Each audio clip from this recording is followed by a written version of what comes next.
নির্দিষ্ট বিদ্যালয়ে প্রথম হয়েও নিজের এত ভালো ফলাফল দেখতে পেল না পশ্চিম বর্ধমানের থৈবী। শিল্পাঞ্চল আসানসোলে বর্তমানে শোকের ছায়া। ঠিক কি ঘটেছিল তা জানলে চোখে জল আসবে সকলেরই। পশ্চিম বর্ধমান জেলার আসানসোলের বাসিন্দা ছিল থৈবী মুখোপাধ্যায়। আসানসোলের উমারানী গড়াই বিদ্যালয়ের টপার ছিল থৈবী। সব পরীক্ষাতেই টপ করত সে। সেরকমই এবার মাধ্যমিকেও বিদ্যালয়ের মধ্যে প্রথম হয়েছে থৈবী। কিন্তু নিজের এত ভালো ফলাফল দেখার জন্য সে আর বেঁচে নেই। লিভার জন্ডিসে হয়েছে গত ইংরেজি মাসের 16 এপ্রিল। মাধ্যমিক পরীক্ষার আগেই জন্ডিসে আক্রান্ত হয় সে। তবে জন্ডিস হলেও মনের মধ্যে ছিল অদম্য জেদ। অসহ্য পেটের যন্ত্রণা নিয়েই মাধ্যমিক পরীক্ষা দিয়েছিল সে।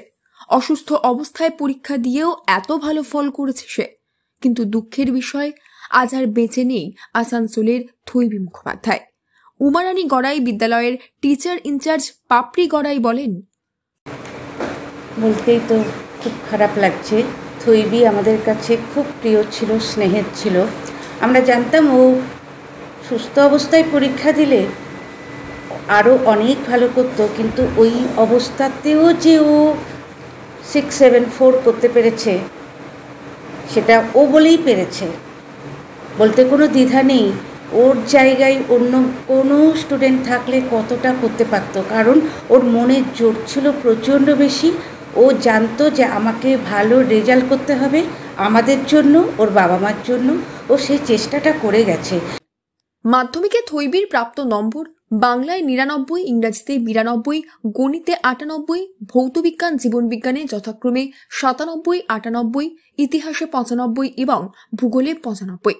সকলের দাবি থৈবী সুস্থ অবস্থায় পরীক্ষা দিলে আরও ভালো ফল করত। পড়াশোনার বাইরে ছবি আঁকা, গান, কারিকুলাম সবেতেই টপ করত সে। জানা গিয়েছে থৈবীর বাবা বিবেকানন্দ মুখোপাধ্যায় পেশায় হোমিওপ্যাথি ডাক্তার এবং মা পিউ মুখোপাধ্যায় গৃহবধূ। মাধ্যমিকের ফল প্রকাশের পর মেয়ের ফলাফল জেনেই ভারাক্রান্ত গোটা পরিবার। থৈবীর দাদু এবং ঠাকুমাও নাতনির এই সাফল্যে আনন্দিত হয়েছেন। তবে নাতনি বেঁচে না থাকার কষ্ট যেন তাদের কুঁড়ে কুঁড়ে খাচ্ছে। থৈবীর দাদু এই প্রসঙ্গে জানিয়েছেন, পড়াশোনা তো খুবই ভালো ছিল। পড়াশোনাতে 4টে স্কলারশিপ পেয়েছে। ও যখন ওখানে ভর্তি হয় তখন ওর গভর্নমেন্টের স্কলারশিপে টাকা ঢুকছে, তো খুবই ভালো ছিল। কিন্তু হয় চাপ খুব বেশি হয়ে গেছে, আর না হলে ঠিকমতো কেয়ার নেওয়া হয়নি। আমাদের দুর্ভাগ্য। বলছে ও বেঁচে থাকলে কতটা আনন্দ হয়। প্রথম হয়েছে, বোঝা যায়। ওর জন্যই তো আমি বেঁচে আছি। আমার ছেলেও মারা গেছে একটি। যে ছোট ছেলে ছিল সেও ক্যান্সারে ভেলোর মারা যায়।